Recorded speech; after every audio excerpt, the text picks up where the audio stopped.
کہ مطلب ہم اپنے معاشرے میں دیکھتے ہیں نا، کچھ مسلمان بہت زیادہ مذہبی ہوتے ہیں، نمازیں پڑھتے، تہجد گزار ہوتے ہیں، روزے رکھتے ہیں، بہت مذہبی ہوتے ہیں، اللہ کے سامنے روتے ہیں گڑگڑاتے ہیں۔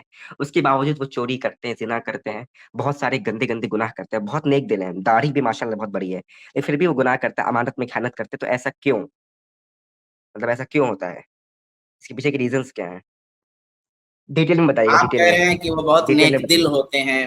پہلے تو آپ کے سوال ہی میں غلطی ہے نا، جیسے نیک دل جب ہوگا، ٹھیک ہے آپ ظاہر کی بات تو کہہ لیجئے کہ بھئی ظاہر میں اعمال اچھے کرتے ہیں، لیکن باطن میں یعنی اندر میں وہ صاف ستھرے نہ ہو تو ایک بات سمجھ میں آتی ہے۔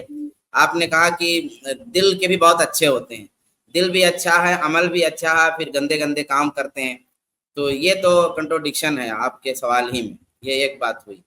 دوسری بات یہ ہے کہ قرآن میں یا سنت میں ایسا کہیں نہیں ہے کہ جو نماز پڑھتا ہے تو نماز پڑھنے والے سے زنا نہیں ہو سکتا۔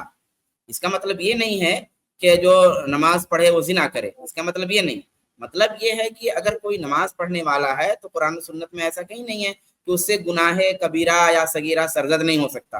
نماز پڑھنے والا، روزہ رکھنے والا، حج کرنے والا، زکوٰۃ دینے والا، داڑھی رکھنے والا، مطلب داڑھی کوئی یعنی کہ کوئی بریکر ہے کیا؟ داڑھی رکھنا یہ رسول اللہ کی سنت ہے، رسول اللہ کی جو ہے آپ کے فرمان پہ اور آپ کی جو خلقی صفت ہے اس کے مطابق عمل کرنا ہے، اس کا اجر ہے، یہ چیز ہے۔ لیکن یہ کہ صرف کوئی داڑھی رکھ لے گا تو وہ گناہ نہیں کرے گا، ایسا تو قرآن و سنت میں کہیں نہیں لکھا ہوا ہے۔ صحابہ میں تو یہ کنسپٹ کہیں نہیں تھا کہ جو آدمی نماز پڑھتا اس سے گناہ نہیں ہوگا۔ تو یہ بات آپ کلیئر کر لیں کہ ہاں یہ بات ضرور ہے کہ اگر آدمی سچے دل سے نماز پڑھتا ہے، سچے دل سے روزہ رکھتا ہے، سچے دل سے حج زکوٰۃ کرتا ہے، انشاءاللہ تعالی جب وہ چیزیں اس کے دل میں اترتی جائیں گی تو اللہ تبارک و تعالیٰ اس کو اس بات کی توفیق دیتا ہے کہ وہ گناہوں سے بچے اور اس سے گناہ کم سے کم ہو، اور ایسا واقعی ہے۔ یہ میں آخری پوائنٹ ہے۔ کچھ لوگ آ کے یہ بولتے ہیں نا، کسی شخص سے مسئلہ پھنسا رہتا ہے یا ان کا کوئی پرسنل میٹر ہوتا ہے تو اس کو پورا دین بنا کے پیش کرتے ہیں کہ دیکھیے داڑھی روک رکھتے ہیں، نماز پڑھتے ہیں، چوری کرتے ہیں، داڑھی روک رکھتے ہیں، نماز پڑھتے ہیں، چغلی کرتے ہیں، بےایمانی کرتے ہیں۔ ارے بھائی کہاں آپ نے ایسا دیکھا؟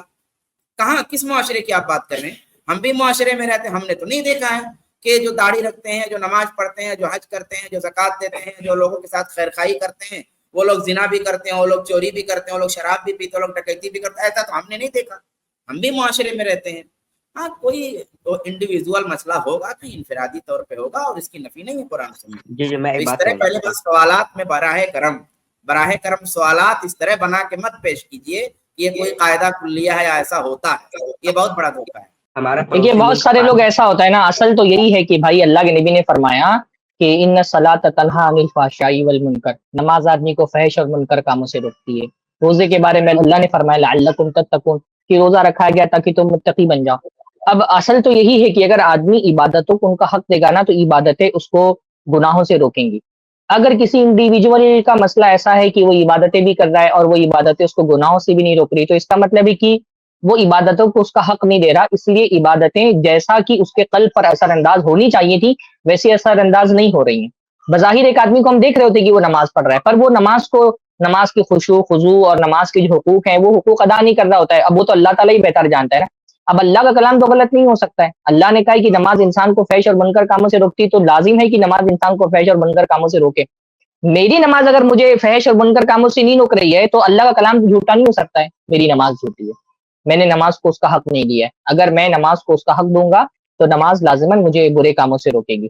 لیکن جو شعبان بھائی نے کہا نا وہ بات بہت اہم ہے کہ آپ معاشرے میں دیکھیں گے کہ عام طور پہ جو سماجی اور معاملاتی برائیاں ہوتی ہیں ان سے بچنے والے بھی عام طور پہ وہی لوگ ہوتے ہیں جو اللہ تعالیٰ کے حقوق ادا کرنے والے، جس کے دل میں اللہ کا خوف ہوگا وہ اللہ کا حق ادا کرے گا اور وہ اللہ کے بندوں کا بھی حق ادا کرے گا۔